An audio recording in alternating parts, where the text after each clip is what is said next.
Hello there. Welcome to the Double Indemnity podcast. I'm your host, Toby Clegg, along with my co-host, the fabulous Stuart Reid. And today we're privileged to be joined by Howard Lickens, the founder and former CEO of the Clegg Group, and now the chairman of Konsileo. Welcome, Howard. Thank you very much. Nice to be here.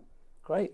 So, Howard, we've known each other for longer than I care to quote.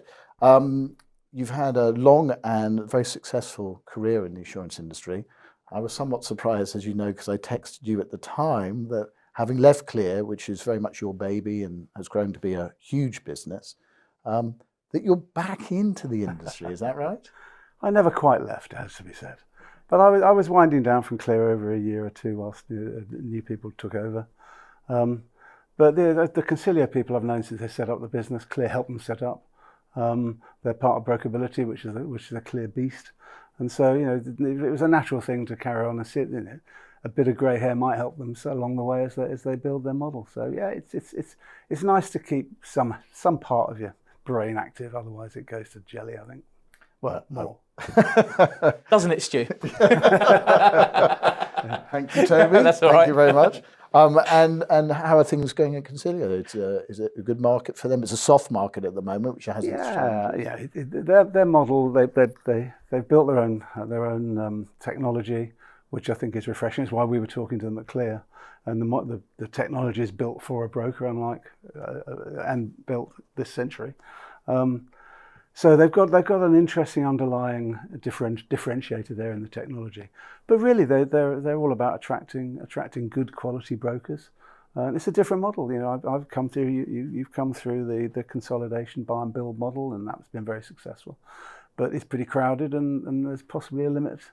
There's a reduced number of targets. So to see somebody doing something different, picking up some of the disgruntled executives that you might get in places that haven't enjoyed the process. I think it's an interesting model. It's difficult in a way because when you buy businesses like you and I've done, you pay the money, you wince, you pay the money. Day after it, you're earning money. When you're on a recruitment model, it's probably a year or two before you can begin to sort of make any money out of these people. So it's an interesting challenge of a different type, but hey, ends up I guess at the same destination. I'll let Toby in, but just on that particular point. I think I've said it before, but I think there's a significant minority, I wouldn't suggest a majority, but a significant minority in our industry of people who are working for firms that they never chose to work for. So I think the opportunity is very much there for the people who are disgruntled by the size necessarily or the culture of a business that they've found themselves in to want for another home. Yeah, it's a very different beast working in an independent broker because we're Clear. We and they is quite tricky now. Yes, they Clear very much in its heartland is commercial regional broking, and those brokers are not used to the weird and wonderful ways of the city, of the consolidator, of the demands of an investor-led business, and keeping the shine of the halo of commercial broking and people being about people and what have you is a challenge, and some do it better than others. I mean, you're very humble about your success because I mean it was a demonstrable success. You got it to over. I learned it all off him, and took a few employees along the way, which we'll come on to. But anyway. we can do that. Yeah, well, I won't do it yet. We keep it nice. I mean, in essence, you got it to over $1 billion in GWP, I believe, and the growth was quite spectacular. I mean, what was it? Something like every 3 years you doubled the size or something. I mean, that's absolutely incredible. I mean, there will be brokers listening today, including myself, asking for a friend. How do you do it?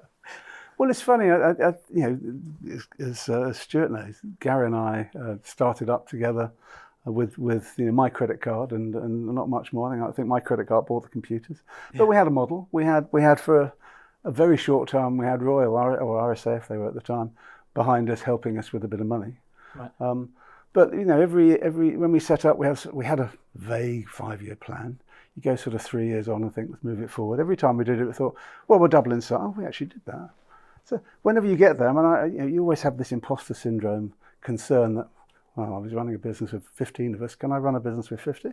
oh, maybe I can, and 100. And Yeah. so it isn't like we suddenly, it's boiling the frog, isn't it? It's not like we suddenly went from zero to hero. We went methodically about our business. We're very prudent. I mean, people talk about acquisitions as if they're risky. They're very much not risky, because you're buying loyalty, you're buying 90-something% retention. So that's a dead cert as long as you look after people. I mean, actually, that's an interesting one. I mean, how do you post-acquisition keep those teams motivated? I mean, you've done it. So what's been your playbook? I mean, it sounds like, there's obvious truisms like go in there, be nice to people, try not to change culture, but there has to be some degree of amalgamation. Oddly enough, not everybody's been to that class. Yeah, very true. Yeah. I think an awful lot of it is the selection process. You have to kiss a lot of frogs to find the ones that you think will fit. Sure. And we're always, Clear was always looking for businesses that could join us, that wanted to be part of our campaign, sure. And wanted to be there a bit longer than 6 months. And if I looked in somebody's eyes and didn't think they wanted to be with us, it's no point. I mean, what's the point of buying a business knowing that 2 years later they're going to go and start competing against you? It happened to us once. We did. Whilst I was there, 50, 60 acquisitions at Clear, and we only had one where we actually got positively fought against. So you've got to select, and you've got to select people you can work with. Yeah, as Stuart was saying earlier, we're an awful lot of time at work. You don't really want to be spending so much of your time with. I think you're being more than humble here, Howard. I think it was also that you had a very distinct culture, certainly from afar, well, not that afar, but certainly from afar. You had a culture that was very engaging, wasn't it? It was a relaxed type culture. I mean that in the positive way. I take that as a very positive. Yeah, look, that's my style. We have a maxim which is nonsense. Do the right thing. Do the right thing by all the stakeholders, whether it's your vendors, whether it's your insurers, whether it's your staff, the carriers. You all know what's right to do, but there's a terrible temptation. We've all done it. It's, brush things under the carpet.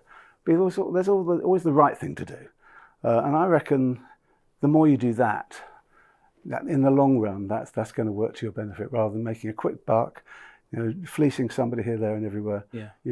I think if you stick to that do the right thing mantra, which was very much the stick a rock in Clear, and people love it. And when you deliver, because the thing about M&A, and I learnt this off with our former colleague, maybe it was you as well. The thing about buying a broker, there's nothing to do with buying. It's a selling process. You're selling Clear. You're selling what's going to feel like. And what I think people don't realise is these are not mechanical cost-benefit analysis. This is people and feelings. So you sell an idea, you sell a feeling. Yeah. You've got to be truthful. You've got to do it. Your reputation goes before you. But if you've had a track record of keeping these people, famously we had one chap who promised, it was our second or third deal, promised to work for us for 6 months. I think after 17 years, I had to say him politely still, it is actually time for you to retire. But he loved the process, and you lose that at your peril. You mentioned about RSA. That's a really interesting one, because are brokers at risk of sometimes flirting with too many insurers, supporting too many? From a kind of a buyer's perspective, as someone who acquired businesses, and also looking at that intrinsic value, is it good for them to partner up, like you clearly did with RSA, and in a way that helps with hard softening markets as long as they're supportive throughout the period? Or is it a bit too much of a fundamental risk? What do you like to see in terms of balance? Would you like to see a third of an account placed anywhere, or is it too much over-reliance? You can't put all your eggs in one basket.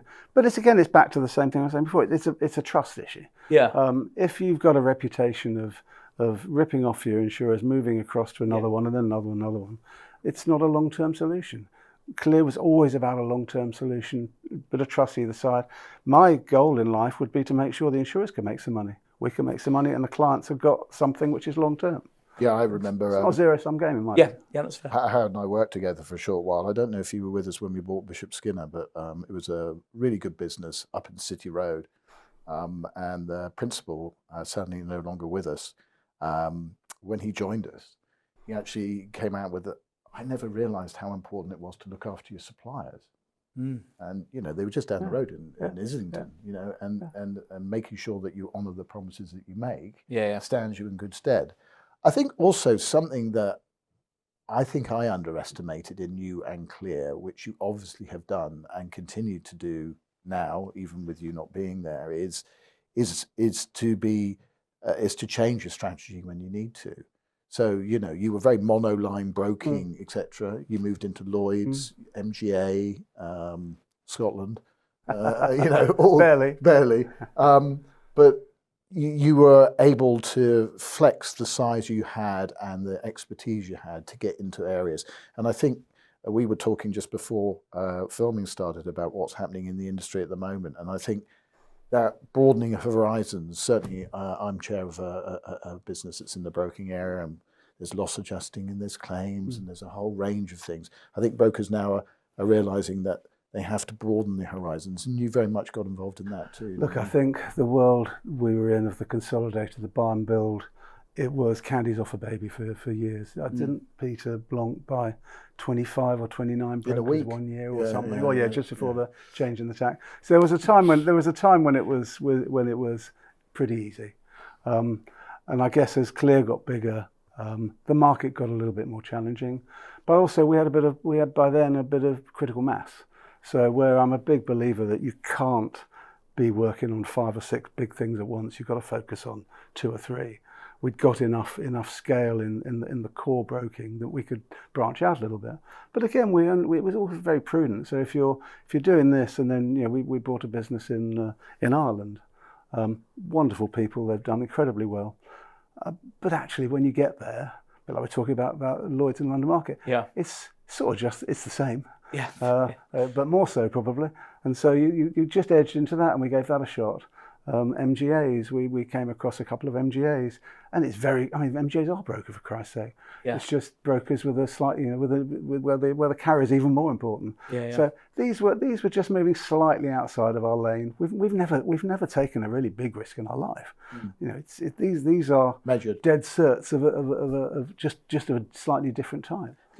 I mean, your own personality. I mean, you are, well, I'd say, an incredibly bright guy, and obviously you have the distinction of you went to Oxford, got PPE, decided not to go and ruin the country. Can I apologise for all my colleagues who tried to run the country? You might actually be the most successful PPE. You might be the most successful PPE guy going, because the rest of them, I think, the public would say they haven't done a great job. Yeah, but, they disband the degree, I think. That's it. I mean, what was the journey into insurance from there? Because people would like to see, I mean, again, it's something for brokers watching. It's like, how do they make that leap into the big time like you did? You obviously had an incredible brain behind you doing it, but it seems like, I mean, your story is very not just conservative. I know it's got lots of bumps and scrapes, as we mentioned on the way in terms of stealing of stuff. That's not quite the way I recall it. That's how I recall it. We will come on to it, I promise. No, but I mean, what does that journey look like? I mean, is there a magic sauce, or what did that provide you with? That very classical education. Like so many of us, I mean, I did a couple of degrees to delay the inevitable, having to work for my father. Yeah, like 2 older sisters, and obviously they got away with it. He was a dabbler. He's an entrepreneur. He had an insurance broking business. He'd ignored. Yeah. And so where I was working in southwest London, he had some leisure and property interests, and there was an insurance broker there. So I was mainly involved in the other things, but there was this insurance broker utterly neglected. Yeah. And I won't give you the boring long story. The short story is, the loo was next door to where his manager worked, and his manager had a heart attack. So I used to go to the loo, see the manager there, the manager's office, and his secretary was piling up posts, putting them in files. After a couple of weeks, nobody doing any of it, I thought, I better have a look at this. It's insurance. I don't know what this is. Put the files back down, went back up to my office. After maybe a month, I thought, I really had better have a look, see if anybody's going to do anything. So I looked at, what did you do last year? Oh, I could do that. Yeah. So that was my first day of insurance. So completely random, had no intention of doing it. Amazing. But the more you do it, it's a drug, isn't it? I think, it sucks you in. So I ran the family business for a while. We lost our biggest client. It was like 40% of our total business. We thought, Christ, what are we going to do? And we bought a couple of brokers. Yeah. Then I was approached. I mean, I thought I was approaching him to buy him, but he apparently was approached to buy us, and joined up with Stuart. And, I don't want to blow smoke up his rear end, but I He learned, wants you to. yeah, I learned, The whole reason he was invited. I learned a lot from, it was 5 or 6 years with It Stuart. was mainly fun, wasn't it? Yeah, Howard, wasn't it? it was a lot of fun. It finished in a probably slightly unfortunate way, but that's another story. But we learned an awful lot from that. And if I'm entirely honest, and Stuart will realise this, Clear has been running the Stuart Alexander model for many, many years because it's a bloody good model. Yeah. And, it was very much find a decent business, look after them and move on. The thing you did do, which I found strange, and you took a while to do, was to come to the city. I think you had a place in New Malden, is that right? Yeah. You did, and I think we've kept friends throughout our upsets and fun times. But do you see, as I do, that city presence does get you up a league, doesn't it? I appreciate not everyone can be in the city, but that EC3, EC4 postcode. Yeah, and I guess locations have changed now with COVID and Teams and what have you. It's less significant, and it's much easier to have a presence without even really having a presence. But yeah, we were doing what we were doing because it's what we knew.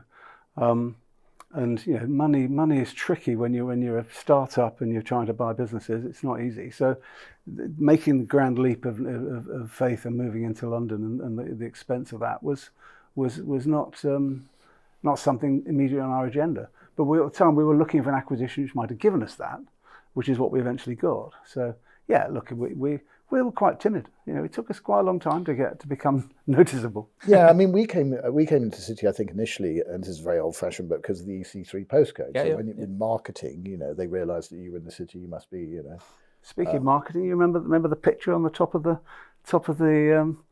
what is it, Tower Bridge on the roof? No. No. Brochure? No. He's worried He's now. forgotten now. Okay. I forgot. We were meant to be there. We were allowed to be there. Oh, yeah. Okay. No, we won't go into that.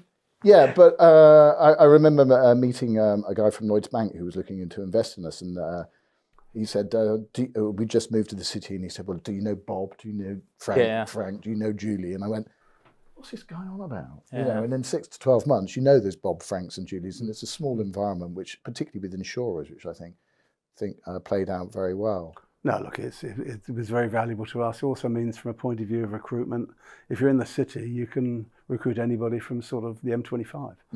If you're in southwest London, I remember a friend of mine, and he used to live in Croydon, and he used to hate every morning trying to get from Croydon to New Malden. It was a nightmare.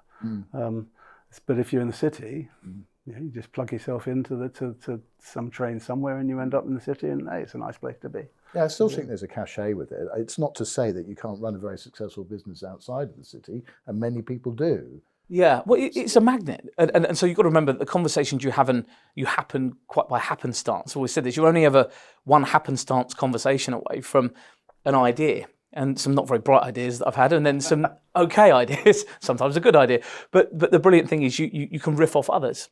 And that's the beauty of being in that market, is you bump into someone and you think, oh, I knew him from somewhere, where are you now? And says, oh, I'm here and doing this. And you think, oh, actually, that actually could be quite useful. So there is an ecosystem to it.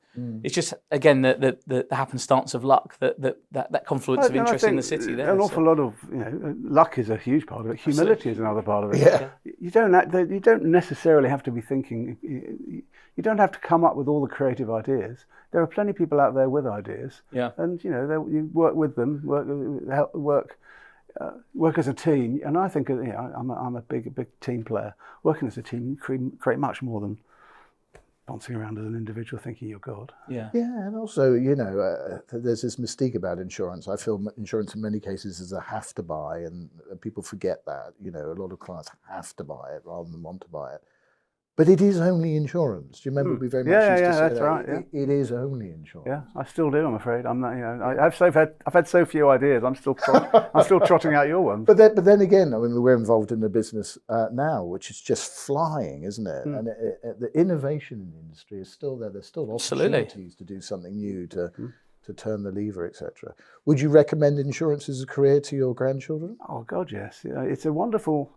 I mean, okay, if you go around now and talk to investors, they're all really worried about AI. They think AI is going to suddenly take over the world and all brokers are going to be dead. It's very much like, I'm old enough to remember when Direct Line came in, and brokers for whom personal lines were important then thought, God, it's all over, the sky's falling in, what have you. But brokers are incredibly resilient, and so they'll get through that.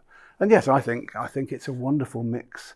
If you're in, this probably isn't true if you're in a very transactional arm of insurance, but if you're in the world we're in, if you're in commercial, regional, if you're in London market and what have you, it's a wonderful mixture of people skills. You have to use a bit of brain power as well, relationships, long-term connections, and fun. Yeah, what's not to like about that? I absolutely agree. I think that's very sound advice. I mean, it's like the Konsileo model that obviously you're chairman of at the moment. As you were saying earlier, just before we started filming, so it's a very interesting one because it's people first, and it does take time. We've always said this: you have to have a degree of patience. As I get a bit older, I'm starting to learn patience. It's taken me a while. I'm not quite there yet, but patience is a key ingredient. I'd say. I mean, from what you've seen, the ability to have traction obviously matters, but patience, perseverance, resilience, all those rather dull words. They're really Look, You've got to roll with it. We talk about the soft market. Yes, we're in a soft market at the moment, and you talk to some people who've not been in the market long, think, Christ, soft market.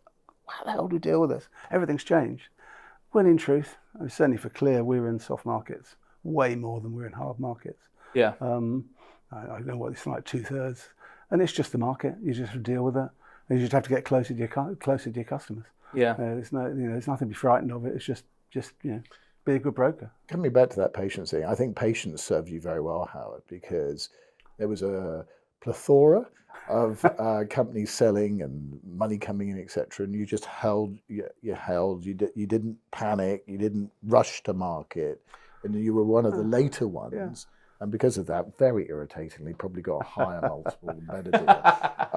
But I admire you for that. It's very easy to grab the market in a panic, isn't it? Yeah, we always had my view was, you're always for sale, you're never for sale. You don't run the business so in a year's time I've got to get to that because I'm then going to go to market. Yes. We always took the view of, is this what the business should do for the next 2, 3, 4, 5 years? Then do it. And then, my view, if I'm as an investor, the last thing you want to do is invest in a business. My pathetic sort of metaphor is, you look at people after the London Marathon, gasping as they get across the finishing line, rub the old bake-off foil around their shoulders, and collapse onto the street. That's not the broker you want to buy. No. You want to buy the broker, either the one that's been one of those silly costumes that's managed to get to the end, or maybe it's another way to go look at it. But you want somebody who's actually got energy left to do another one. Very good point. It's a really good analogy, actually. Yeah, I haven't ever run a marathon, by the way. So. Funny enough, nor me. Don't you want to ask your? Yes, I mean, obviously I haven't got time to hear about the time he sent you 8 legal letters in a day, but which you still haven't answered, incidentally. But that's one for the pub, I think. Yes, it is. I mean, we usually end by saying, is there any piece of wisdom, or even a somewhat controversial, thought-provoking idea that you'd leave our listeners, viewers with, that might help them with their career, or might make them think in a more creative way? Or look, I think it's a marathon, not a sprint. There are loads and loads of ways to get to a good place in this market. And a bit of humility, a bit of hard work, and finding yourself in the right place, it goes a long way. So, I mean, all the things I was saying about do the right thing, looking after other people, and the great advantage of broking, in my view, is it's still about people. It's about looking after people. And it's exactly the same whether you're in M&A, whether you're in new business, whether you're in retention, whatever. It's the same. Look after people, do the right thing, and the world will look after you. That's fabulous advice, and thank you so much for coming in today. And it's been a real privilege, and what a lovely story as well. Yeah. Very irritating, really. And it's lovely to see you're still friends with Stuart after all these years. So absolutely. There is hope for you yet, Stuart. Very well. Thanks, Howard. Thank you very much. Thank you.